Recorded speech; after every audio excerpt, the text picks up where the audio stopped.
دوستو آج کی اس ویڈیو میں ہم افریقن ناولسٹ چنوے اکیبی کے مشہور زمانہ ناول تھنگس فال اپارٹ کی سمری ڈسکس کریں گے۔ تو یہ 1958 میں پبلش ہوا اور اس کی جو نریشن ہے وہ تھرڈ پرسن اومنیسینٹ، اور یہ تقریباً سب سے زیادہ پڑھے جانے والا افریقن ناول ہے۔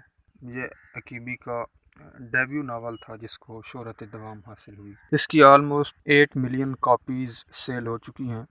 اور اس کی ٹرانسلیشن تقریباً 50 لینگویجز میں ہو چکی ہے۔ اس ناول کا آغاز اوکانکوو جو کہ ہیرو ہیں ناول کے، میجر کریکٹر ہیں، اس کے آبائی گاؤں جس کا نام یوموفیا ہے وہاں سے ہوتا ہے، جو کہ افریقہ میں واقع ہے۔ اوکانکوو ایک بہت ہی دلیر طاقتور قسم کا انسان ہے جو ریسلر بھی ہے۔ اس کی اپنے گاؤں میں بہت ہی ریپوٹیشن ہے اور ایک اہم شخصیت کے طور پر جانا جاتا ہے۔ اس نے 3 شادیاں کر رکھی ہیں اور 3 بیویاں ہیں اس کی، اور ان میں سے اس کے 11 بچے ہیں۔ وہ وہاں بہت ہی ایک پرامن اور پرسکون زندگی گزار رہا ہوتا ہے اپنے گاؤں میں، لیکن شہر میں گوروں کی آمد کے بعد وہی اوکانکوو جو ایک اچھا دلیر بہادر قسم کا انسان ہوتا ہے، بڑا ہی کائنڈ ہارٹڈ ہوتا ہے، وہ بہت ہی غسیلا اور ضدی نظر آتا ہے۔ اس کا جو بیہیویئر ہوتا ہے انگریزوں کی آمد کے بعد وہ بالکل ہی چینج ہو جاتا ہے۔ اور اس کا جو باپ ہے اس کا نام ہے اونوکا،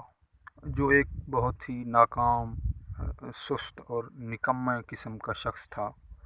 اس نے اپنے بیٹے اوکانکوو کو سوائے قرض کے کچھ بھی نہیں دیا، وراثت میں ایک گمنامی دی، کوئی نام اس کا نہیں تھا، گاؤں میں کوئی مقام نہیں تھا، وہ ایک میوزیشین تھا اور صرف لوگوں سے قرضے ادھار رقم لے کر کبھی واپس نہیں کرتا تھا۔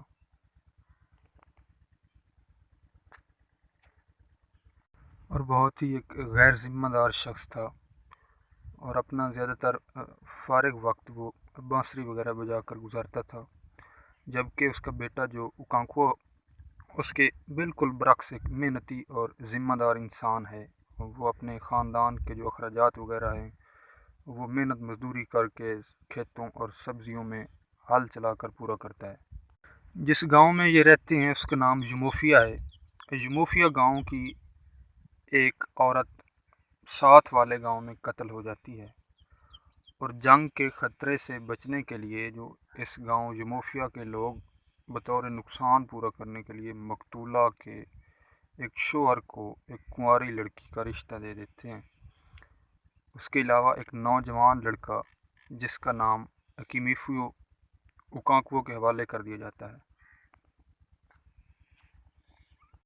یہ سب پروسیس ان گاؤں کے جو رسم و رواج ہوتے ہیں ان کے مطابق ہوتا ہے۔ اب اکیمیفیو جو ہے اور اوکانکوو کا جو بیٹا جس کا نام نوائے ہے، یہ بہت ہی گہرے دوست بن جاتے ہیں۔ اکیمیفیو جو ہے وہ مطلب گھر میں رہتا ہے اوکانکوو کے، اور اس کا بیٹا اس کے بیٹے کو جس کا نام نوائے ہے کو وہ کہانیاں وغیرہ سناتا ہے، وہ ان کی جو ہے نا بہت ہی گہری دوستی ہو جاتی ہے۔ 3 سال کا عرصہ گزرنے کے بعد گاؤں کے جو لوگ ہوتے ہیں وہ اکیمیفیو کو بطور انتقام قتل کرنے کی بات کرتے ہیں۔ وہ کہتے ہیں کہ ہمارے رسم و رواج کے مطابق کسی دوسرے گاؤں کا لڑکا یہاں پر نہیں رہ سکتا اور اس کو ہمیں قتل کرنا ہے۔ اور وہ کہتے ہیں کہ اوکانکوو جو ہے وہ اس کو بیٹا کہتا ہے اور اس نے 3 سال اس کو پالا ہے، تو وہ اس کو قتل نہیں کر پائے گا تو ہم لوگ خود ہی اس کو قتل کریں گے۔ اوکانکوو بہت ہی گھمنڈی، اس کو اپنی طاقت، اپنی دلیری پر بہت ہی گھمنڈ ہوتا ہے، اور وہ کہتا ہے کہ میں خود ہی اس کو قتل کر لوں گا۔ وہ توہین سمجھتا ہے خود کی کہ میں اس کو قتل کیوں نہیں کر سکوں گا، تو وہ خود ہی اس کو اکیمیفیو کو قتل کر دیتا ہے۔ گاؤں کے رسم و رواج کو پورا کرنے کے لیے اس کی قربانی دی جاتی ہے، اور اس کے بعد اوکانکوو خود اور اس کا بیٹا نوائے جو ہے وہ بہت ہی افسردہ ہوتے ہیں، کیونکہ نوائے کا وہ بہت ہی گہرا دوست ہوتا ہے، تو اس کو بہت ہی صدمہ ہوتا ہے اس کی اپنے دوست کی موت پر۔ اوکانکوو کی اپنی دوسری بیوی اکویفی سے اکلوتی اولاد ازینما ہے، وہ اس سے بے حد محبت کرتا ہے۔ اکویفی کے 9 بچے 5 سال کی عمر تک پہنچنے سے پہلے ہی مر جاتے ہیں، اور ایک دن ایک راہبہ بغیر اجازت کے ازنما کو اٹھا کر تمام رات کسی غار میں لے جاتی ہے۔ اس کی ماں دیوانہ وار اس کو تلاش کرتی ہے، حتیٰ کہ اس کو بعد میں وہ پا لیتی ہے۔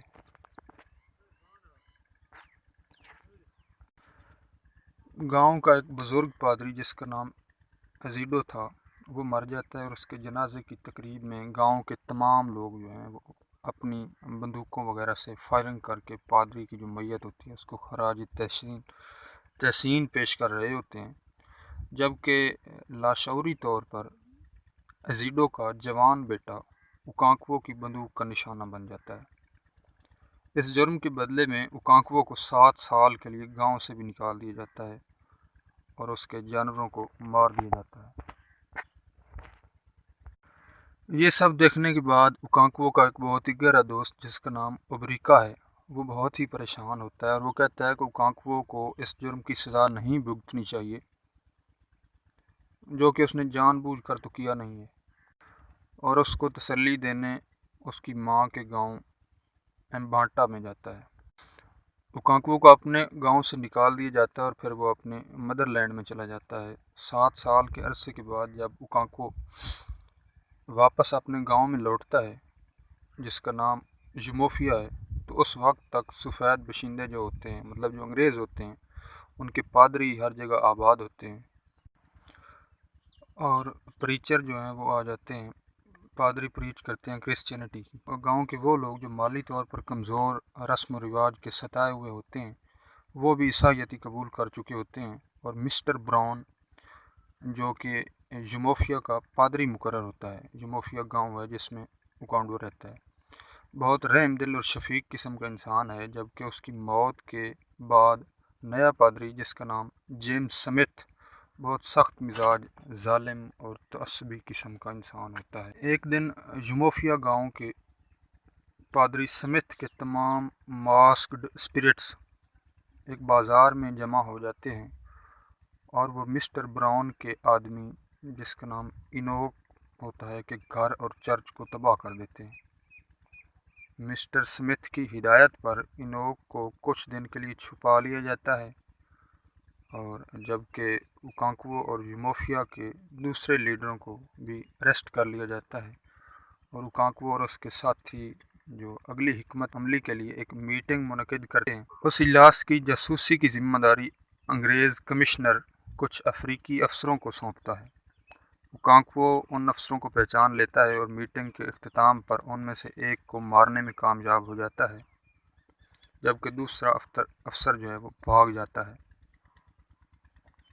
اور اس پر جو اوکانکوو ہے ان کو اریسٹ کر لیا جاتا ہے، ان کو بہت زیادہ سزا دی جاتی ہے، اور یہ اپنی توہین سمجھتے ہیں اور بدلہ لینے کا ارادہ رکھتے ہیں انگریزوں سے،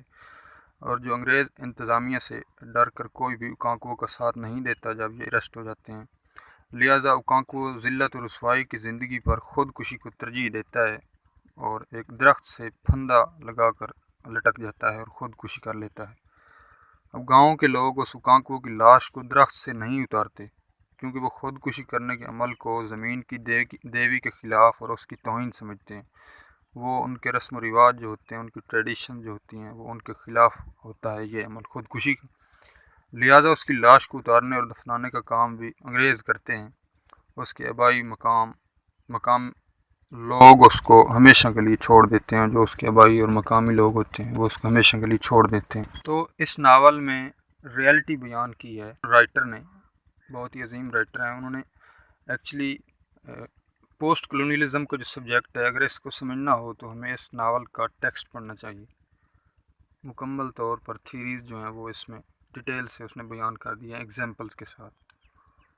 اور مزید اس میں جو ایک بہت سارا ہے ویسے تو انالیسس، مزید اس میں جو عورت کے ساتھ اس عہد میں سلوک کیا جاتا تھا بہت ہی ناروا رویہ تھا،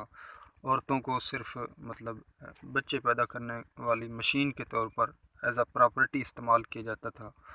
عورت کو صرف 4 دیواری کے اندر ہی رہنا ہوتا تھا، باہر کے جو معاملات تھے کسی میں عمل دخل کی کوئی اجازت نہیں ہوتی تھی، اس سے کسی قسم کی رائے بھی نہیں لی جاتی تھی۔ تو اس نے نہ صرف کولونائزڈ پر تنقید کی ہے رائٹر نے، بلکہ اس نے کولونائزرز کے جو رسم و رواج تھے ان کو بھی